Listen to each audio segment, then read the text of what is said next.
Orthodox വിശ്വാസികളുടെ social media ഗ്രൂപ്പിൽ വൈറലാകുന്ന ഒരു കുറിപ്പ് പ്രേക്ഷകരുടെ ചർച്ചയ്ക്കായി വയ്ക്കുകയാണ്.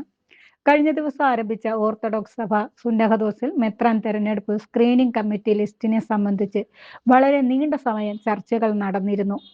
സഭയുടെയും സുന്നഹദോസിന്റെയും അന്തസ്സ് ചോദ്യം ചെയ്യപ്പെട്ട ഈ ലിസ്റ്റ് എങ്ങനെ ഉണ്ടായി എന്ന് കൺവീനറിനോട് ചോദിച്ചപ്പോൾ അറുക്കാൻ പോകുന്ന ആടിനെ പോലെ ആ ചെന്നായ് മൗനം പാലിച്ചിരുന്നു. തുടർന്ന് ചോദ്യശരങ്ങൾ അധ്യക്ഷനിലേക്ക് നീണ്ടു. അധ്യക്ഷൻ സുന്നഹദോസിൽ പറഞ്ഞ കാര്യങ്ങൾ ഒരിക്കലും കള്ളമാകില്ലെന്ന് ഉറപ്പിച്ചുകൊണ്ട് ആ ഞെട്ടിക്കുന്ന സത്യം ഇനി സഭാ മക്കളും അറിയാൻ പുറത്തുവിടുന്നു. ഞാൻ അമേരിക്കയിലായിരുന്നപ്പോൾ കൺവീനർ 3 പ്രാവശ്യം എന്നെ വിളിച്ചിരുന്നു. ബാവ തിരുമേനിക്ക് താല്പര്യമുള്ളവരുടെ ലിസ്റ്റ് ഇങ്ങ് തന്നാട്ടെ. ഇവിടെ സ്ക്രീനിംഗ് കമ്മിറ്റിയിൽ ഇരിക്കുന്ന ആളുകൾ എല്ലാവരും എൻ്റെ കൂടെയാ. തിരുമേനി പറയുന്ന പേരുകൾ ഞാൻ ഒരു ചർച്ചയും ഇല്ലാതെ അംഗീകരിപ്പിച്ചു തരാം എന്നെല്ലാം പറഞ്ഞു. എനിക്ക് അങ്ങനെ ലിസ്റ്റൊന്നുമില്ല, നിങ്ങൾ ആലോചിച്ച് വേണ്ടത് ചെയ്തോ എന്ന് മാത്രമാണ് ഞാൻ മറുപടി പറഞ്ഞത്. ഈ ലിസ്റ്റ് ആര് പുറത്തുവിട്ടു എന്നും എനിക്കറിയില്ല. അന്ന് മുതൽ എൻ്റെ സമാധാനം പോയി. പോകുന്ന എല്ലാ സ്ഥലത്തും ഈ ലിസ്റ്റാണ് എൻ്റെ തലവേദന. ആളുകളോട് ഞാൻ എന്ത് മറുപടി പറയാനാ? ആർക്കും താല്പര്യം ഈ ലിസ്റ്റിലുള്ളവരെ? ഞാൻ തിരുമാൻ പോയെടുത്ത് പോലും ആളുകൾ തിരക്കി വന്നു. നടപടിച്ചട്ടങ്ങൾ ഉണ്ടല്ലോ, അതനുസരിച്ച് സഭയ്ക്ക് കൊള്ളാവുന്നവരുടെ ഒരു ലിസ്റ്റ് സ്ക്രീനിംഗ് കമ്മിറ്റി തരുമെന്നാണ് ഞാനും ധരിച്ചത്. നിസ്സഹായനായ ഒരു സഭാ തലവന്റെ സുന്നഹദോസിലെ കുമ്പസാരമാണ് ഈ പറഞ്ഞത്. ഇനി മാനേജിംഗ് കമ്മിറ്റി തീരുമാനിക്കൂ, ഈ ലിസ്റ്റ് ക്യാൻസൽ ചെയ്യണോ, ഇതിലുള്ളവരെ വാഴിച്ചു വിടണോ എന്ന്. അഴിമതിയും കച്ചവടവും സ്ക്രീനിംഗ് കമ്മിറ്റിയിൽ നടന്നെന്ന് തെളിയിക്കാൻ ഇതിലും വലിയ തെളിവ് വേണ്ടല്ലോ. കൺവീനർ കള്ളനാണ്. ഇത്രയും ഗുരുതരമായ വിഷയങ്ങളിൽ ആവർത്തിച്ച് ഒരേ രീതിയിലുള്ള വിശദീകരണങ്ങളാണ് കേൾക്കുന്നത്. ഓരോ സംഭവത്തിലും പൊതുവായ ഒരു സന്ദേശമുണ്ട്. ഞാൻ വിശ്വസിച്ചു. എനിക്കറിയില്ലായിരുന്നു, മറ്റുള്ളവർ ചെയ്തതാണ്. ഒരു സഭാ തലവന്റെ സ്ഥാനത്തിരിക്കുന്ന വ്യക്തിയിൽ നിന്ന് സഭ പ്രതീക്ഷിക്കുന്നത് ഇതല്ല. അദ്ദേഹത്തിന്റെ വ്യക്തിപരമായ നന്മയോ വിശുദ്ധിയോ അല്ല ഇവിടെ ചർച്ച ചെയ്യപ്പെടുന്നത്. അദ്ദേഹം വഹിക്കുന്ന ഉത്തരവാദിത്തവും തീരുമാനശേഷിയുമാണ്.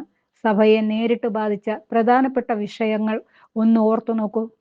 സഭയുടെ ഭാവിയെ ബാധിക്കുന്ന അതീവ ഗൗരവമുള്ള നിയമവിഷയങ്ങളിൽ വ്യക്തമായ നിലപാടും കൃത്യമായ മേൽനോട്ടവും ഉണ്ടായിരുന്നോ അദ്ദേഹത്തിന്?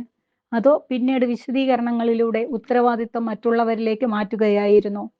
പിന്നെ അവർ ബ്ലാങ്ക് പേപ്പറുകൾ കൊണ്ടുവന്നു. ഞാൻ അവരെ വിശ്വസിച്ച് ഒപ്പിട്ട് കൊടുത്തു. സഭയുടെ പരമോന്നത സ്ഥാനത്തിരിക്കുന്ന വ്യക്തിയുടെ വാക്കുകളാണ്. ഒരു രേഖയുടെ ഉള്ളടക്കം പരിശോധിക്കാതെ ഒപ്പിടുന്നത് ഭരണപരമായ വീഴ്ച മാത്രമല്ല, സ്ഥാപനത്തോടുള്ള ഉത്തരവാദിത്വത്തിലും ഗുരുതരമായ പിഴവാണ്. വിശ്വാസം ഒരു ഗുണമാണ്, എന്നാൽ ഉത്തരവാദിത്തമുള്ള സ്ഥാനത്ത് പരിശോധനയും ഉറപ്പും അതിനേക്കാൾ വലിയ കടമയാണ്. മെത്രാൻ സ്ഥാനാർത്ഥികളുടെ സ്ക്രീനിംഗ് ലിസ്റ്റിൽ ഇപ്പോൾ പറയുന്നത്, സ്ക്രീനിംഗ് കമ്മിറ്റിയെ ഞാൻ വിശ്വസിച്ചു, അവർ തന്നെയാണ് എൻ്റെ സമാധാനം കെടുത്തിയത് എന്നതാണ്.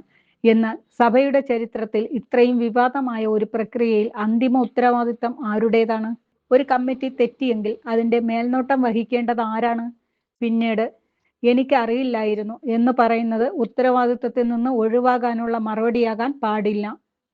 ഈ 3 സംഭവങ്ങളും വെവ്വേറെ സംഭവങ്ങളല്ല. അവയെ ബന്ധിപ്പിക്കുന്ന ഒരു പൊതു നൂലുണ്ട്. നിർണായക ഘട്ടങ്ങളിൽ ആവശ്യമായ ജാഗ്രതയും സൂക്ഷ്മതയും നേതൃത്വവും പ്രകടിപ്പിക്കപ്പെടാത്തത്. ഒരു സ്ഥാപനത്തിന്റെ തലവന് അദ്ദേഹത്തിന്റെ പേരിലും അധികാരത്തിലും നടക്കുന്ന ഓരോ പ്രധാന നടപടിയുടെയും ഉത്തരവാദിത്വത്തിൽ നിന്ന് ഒഴിയാനാവില്ല. നല്ല കാര്യങ്ങൾക്ക് നേതൃത്വം ഏറ്റെടുക്കുകയും തെറ്റുകൾക്ക് ഞാൻ വിശ്വസിച്ചു എന്ന വിശദീകരണം നൽകുകയും ചെയ്യുന്ന സമീപനം ഒരു തരത്തിലും ആരോഗ്യകരമായ ഭരണരീതിയല്ല.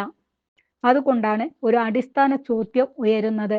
ഇത്രയും നിർണായക വിഷയങ്ങളിൽ തുടർച്ചയായി എനിക്ക് അറിയില്ല, ഞാൻ വിശ്വസിച്ചു, മറ്റുള്ളവർ ചെയ്തു എന്ന വിശദീകരണങ്ങൾ ആവർത്തിക്കേണ്ടി വരുന്ന അവസ്ഥയാണെങ്കിൽ ഇത്തരമൊരു വലിയ സഭയെ നയിക്കാനുള്ള ഭരണപരമായ യോഗ്യതയും നേതൃത്വശേഷിയും ഈ സ്ഥാനത്തിന് ആവശ്യമായ നിലവാരത്തിൽ ഉണ്ടോ എന്ന ചോദ്യം സഭ ആത്മാർത്ഥമായി ചിന്തിക്കേണ്ട സമയം അതിക്രമിച്ചിരിക്കുന്നു.